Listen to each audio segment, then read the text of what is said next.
Assalamualaikum warahmatullahi wabarakatuh. Kami dari kelompok 1 akan mempresentasikan hasil kerja dari kelompok kami. Sebelumnya, perkenalkan nama saya Titania Auralia Suniftah, B11 2019 057 05796. Perkenalkan, nama saya Retno Dwi Widyaningsih, NIM B11 2019 05761. Perkenalkan, nama saya Safira Salsabila, NIM B11 2019 05833. Perkenalkan, nama saya Melisa Putridianto, NIM B11 2019 05839.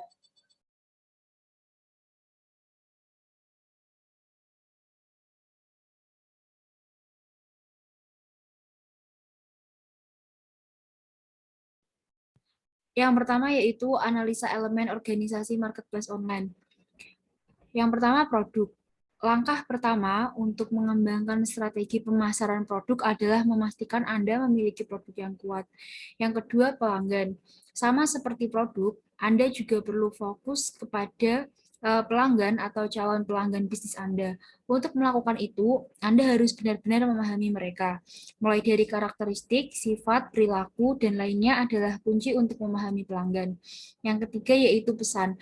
Anda tentu perlu berkomunikasi dengan pelanggan Anda, karena menurut beberapa hasil riset terkait pemasaran produk, 57% konsumen merasa percaya ketika mereka terhubung secara emosional dengan suatu brand. Next.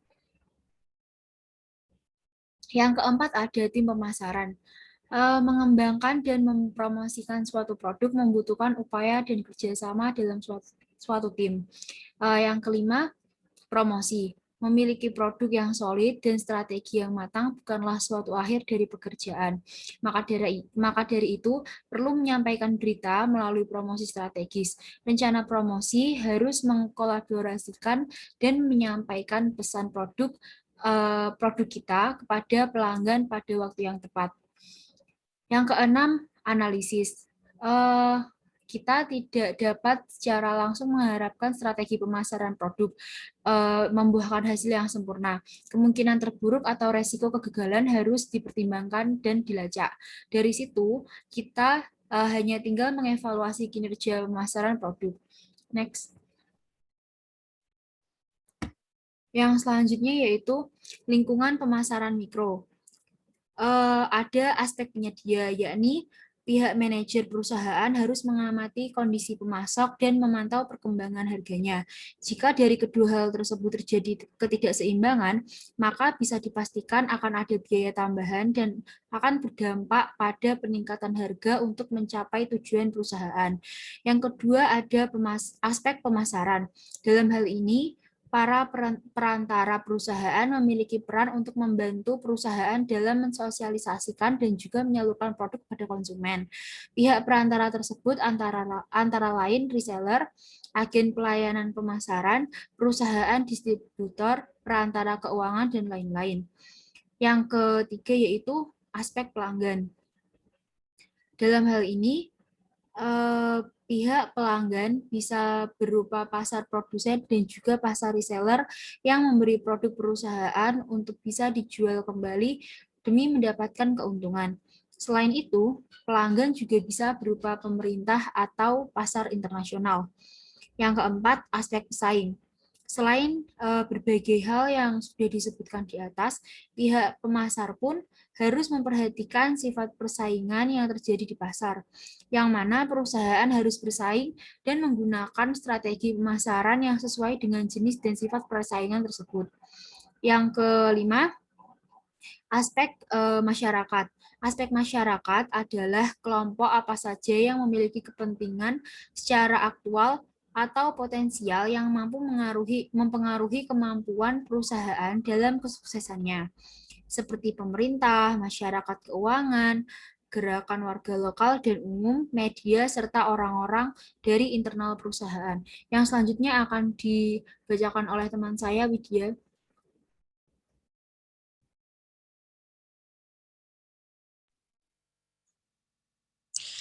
Yang kedua, lingkungan pemasaran makro, lingkungan demografis.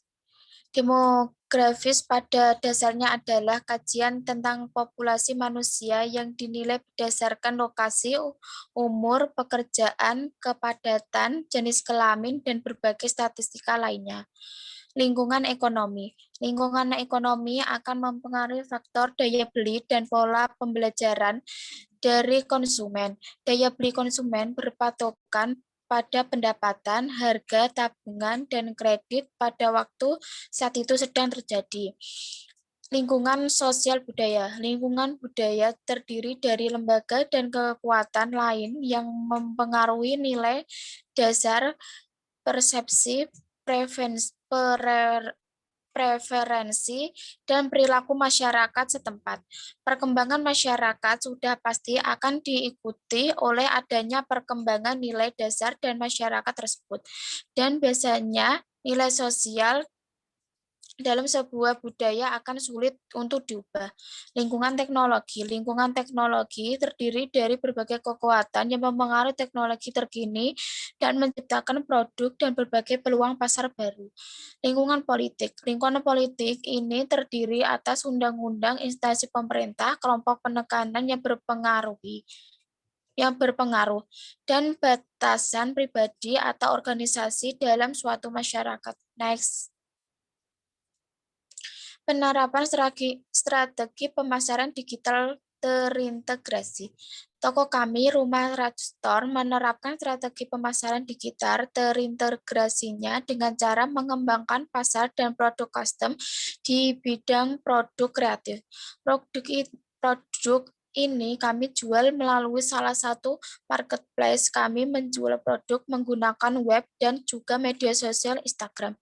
Dalam pemasarannya sendiri, Rumah Rajut memanfaatkan berbagai sosial media untuk mempromosikan produk-produk yang kami jual. Tidak hanya promosi yang menarik, produk kerajinan yang dihasilkan juga unik dan menarik, dan produk yang kami buat dan jual juga sangat berkualitas karena dibuat oleh tangan kami sendiri dengan rajutan kami yang tahan lama dan bisa juga menjadi suatu keunggulan pada produk ini.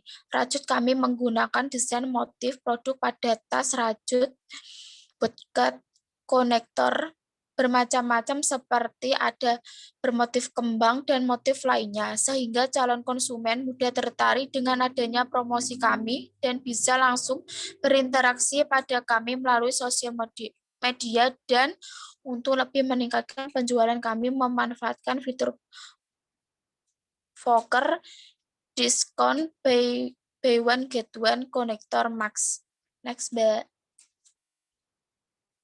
Penerapan strategi bauran pemasakan 7P pada pemasaran digital.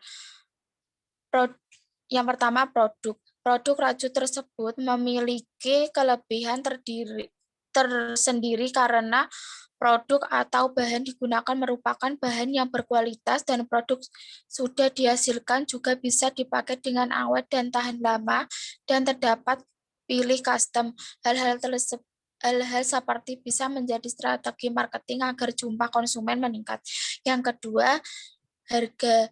Harga yang kami jual bermacam-macam karena banyak macam-macam seperti konektor masker, tas rajut kecil, tas rajut besar, dan bucket. Untuk harganya pun bervariasi mulai Rp10.000 sampai Rp150.000. Harga yang ditawarkan sesuai dengan kualitas produk yang diberikan. Yang ketiga, place. Tempat yang digunakan yaitu kami menempatkan produk jual kami melalui web dan beberapa sosial media seperti Instagram dan WhatsApp dengan tampilan yang menarik agar calon konsumen tertarik melihatnya. Yang keempat, promosi. Promosi yang kami gunakan yaitu dengan cara promosi secara online melalui sosial media dan untuk meningkatkan penjual kami menggunakan fitur cover diskon buy one get one. Selanjutnya dibacakan oleh teman saya. People SDM. Dikarenakan penjualan ini baru saja dijalankan, maka dari struktur organisasi internal toko, kami pada bagian produksi dan desain dilakukan oleh Sofia Salsabila dan Melisa Putri. Pada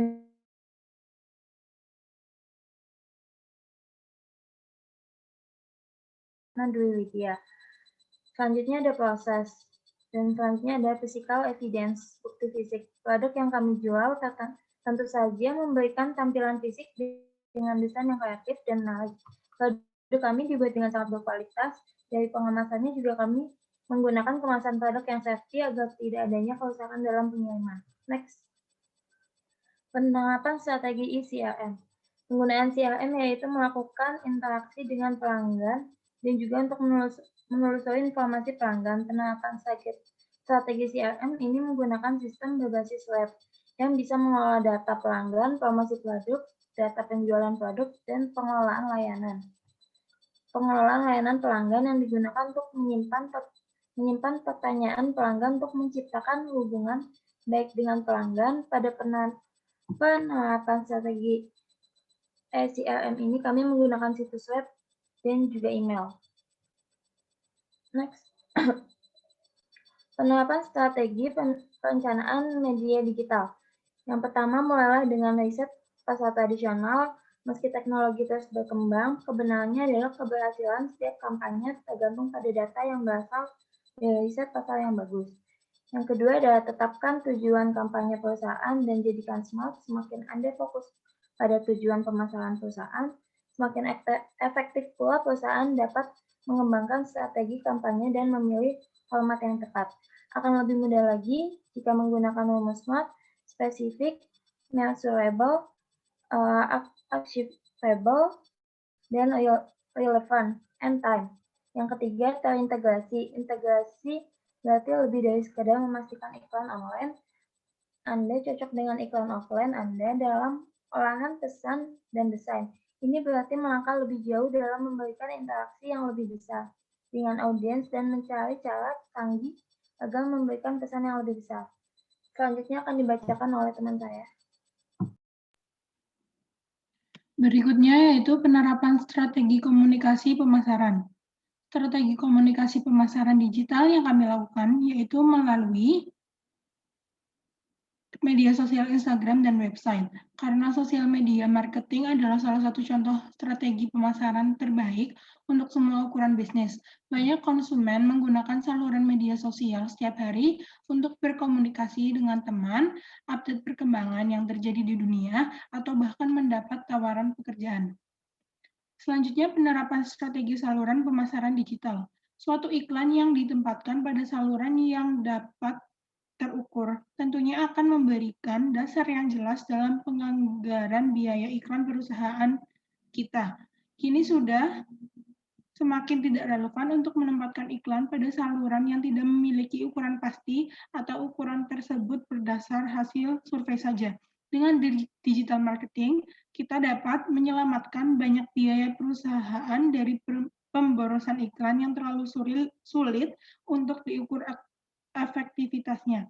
Sosial media seperti YouTube dan search engine merupakan beberapa saluran penyebaran promosi yang biasa digunakan dalam proses digital marketing. Hal lain seperti email campaign akan lebih efektif, namun tetap harus dikelola dengan matang agar bisa mendapatkan qualified leads. Oleh karena itu, sangat penting untuk memahami karakteristik masing-masing saluran digital marketing tersebut.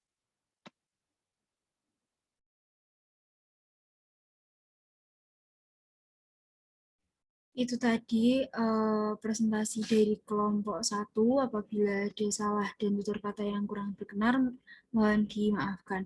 Wassalamualaikum warahmatullahi wabarakatuh.